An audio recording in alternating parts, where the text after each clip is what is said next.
Ці пісаў Міцкевіч па-беларуску? Пісаў. Сакрат Яновіч у Лондоне знайшоў іранічны аўтограф Міцкевіча на нейкай рэлігійнай кніжцы.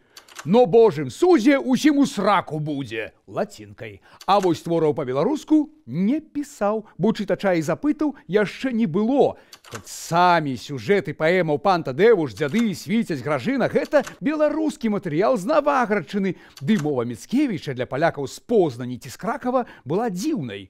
У выданнях рабілі зноскі, каб тлумачыць словы. А вось пра беларускую мову Міцкевіч загаварыў у Парыжы, калі чытаў лекцыі ў Collège de France. На беларускай мове, якую называюць русінскай альбо літоўска-русінскай, размаўляе каля 10 мільёнаў чалавек. Гэта самая багатая, самая чыстая гаворка. Яна ўзнікла даўно і выдатна распрацавана.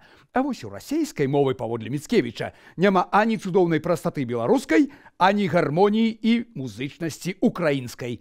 Такая гісторыя.